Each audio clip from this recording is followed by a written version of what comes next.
dear friends. Today we're talking about the habits that we're creating this year and following your routines, following the basic weekly plan, following the zone work, and envisioning in your mind what it's going to look like when you're done.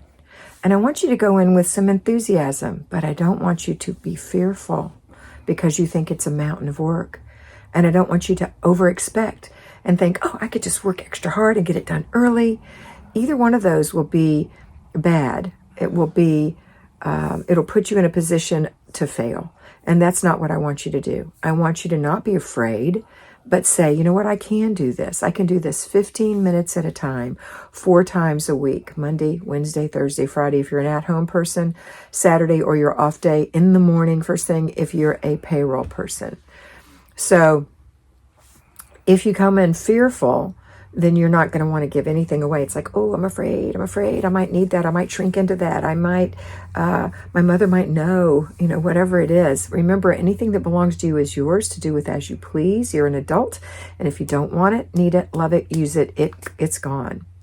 Also, don't be over ambitious or over expect. It's like a little kid at Christmas expecting, just volumes of toys and volumes of fun and volumes. And the truth is, life is like this, right? There's ups and downs to every day, just like Christmas. It has its slow times. It has its exciting times. It has some times that are challenging.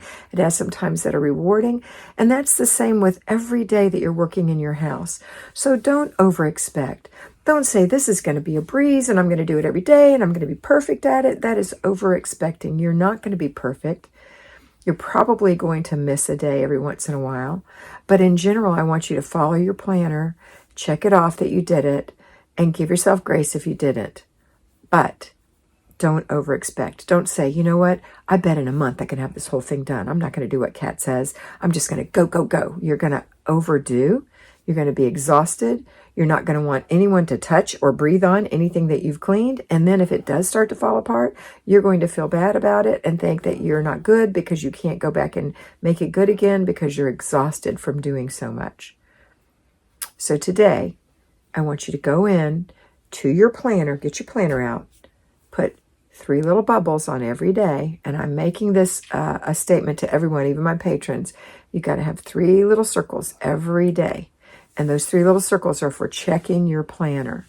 And if you have planned to declutter, or you have planned to do your weekly home blessing hour, or you have planned to have a free day, you're going to know it because you checked your planner 3 times that day. You checked it in the morning, you checked it in the afternoon, you checked it in the evening.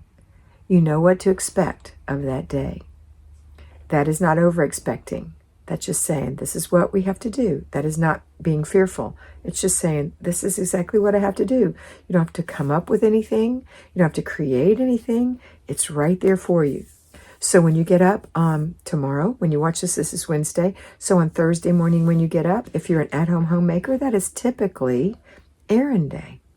So your day will look like this. It will say, circle, circle, circle. It'll say errand day.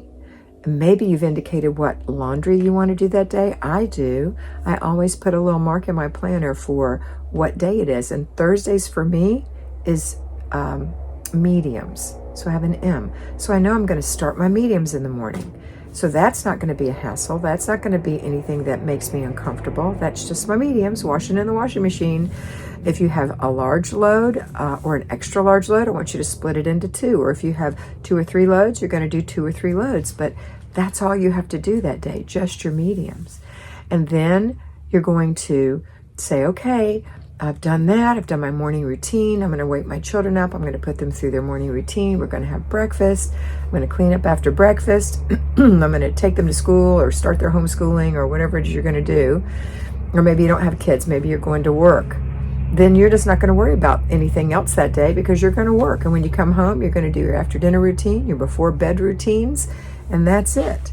On Saturday or some other day, you're going to run your errands. Maybe you'll run your errands on Thursday if that's something you had planned and you can pick your groceries up on the way home. That's fine. If you're a payroll homemaker, you're going to do your 15-minute zone work first thing in the morning. That 15 minutes is what you're afraid of. 15 little minutes. Go and do that first thing in the morning. If you're a homeschooler, some of you like to do that before you even get your kids up. It's up to you because you can't delegate decluttering. It's something that you have to do. So do your 15 minutes. That means get your box, your bag, and your basket. Already identify what you're going to do. Go into that room and say, you know what, I've got this. I've got this. And this is going to be one step toward the end of the year when I have everything done, because I'm going to do this 4 times a week, every single week, week after week. I'm not afraid of it, and I'm not over expecting. I'm just doing the work. And you're going to do your 15 minutes. So you start your timer, you make sure you've got something to drink, you're not hungry, nobody's interrupting you, and you've turned your phone on Do Not Disturb.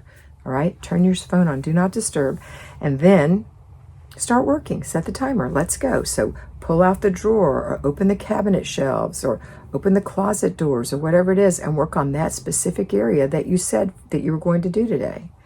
And so you go into that area and you pick up an item and you say, I love this. I use this every Christmas. This is not where it belongs. It belongs in Christmas decorations. I'm going to put it in the put away basket. What's the next thing? Oh, more Christmas. What is this? I've got 5 Christmas things in here. I didn't even know I had these. I didn't use them this year. Let me put them all in the put away basket because I love all of them except this one. This one's seen better days. I'm going to throw that one away. It's not even worth selling. What is this? Oh, it's a stack of scarves. Well, I don't wear scarves. I've never worn scarves. People keep giving me scarves. I don't know why. Let me just look at them. Yeah, no, I'm going to give these all away. These are perfectly good. I'm going to put them in my giveaway box. You know, I'm not saying that it has to be the things I'm saying. I'm just giving you an example. What's this? My dad's bowling ball. I love my dad. My dad's been gone for several years. This is his bowling ball. No one bowls in our family. It's stupid to keep it because we don't bowl. What are we going to do? Come stare at the bowling ball in the closet to remember Dad? I think we have better ways to remember Dad. I'm going to put this in the giveaway box. Okay. Next. Well, golly, the only thing left in here on the bottom of this closet is some shoes and some games that are all out of their boxes. Let me see. I'll start with the games. These games, this is Candyland. My kids have outgrown this a long time. This board is falling apart and all the pieces are missing. This is garbage throwaway. That goes in the garbage bag. What's this? This is Monopoly. Ooh, the kids would love this. They're old enough to play this now, or it's some game that you might enjoy. And so you say, okay, are all the pieces here? Most of the pieces are here. I think I saw some more in XYZ place. I'll find them over time. I'm going to keep this. I'm going to put this in. Actually, I want to keep it in this closet on that shelf up there. Is there any room? Yeah, I can make some room. You put it up there. Okay, or no, I can't make any room. Well, then I'm going to put it down here on the floor in the corner to put up there when I finish doing this closet later this week. And that's how you do this without being afraid. And then ding, the timer goes off and you say, oh, good job. Close the closet door. Take your bag to the garbage can. Take your box to the back of the car. Take your put away to the put away. So in this case, it was some Christmas decorations. So you have to go into the garage and open the Christmas bin and put them in there. Maybe wrap them up and put them in there. Complete the process. Complete it. Okay, that's it for today.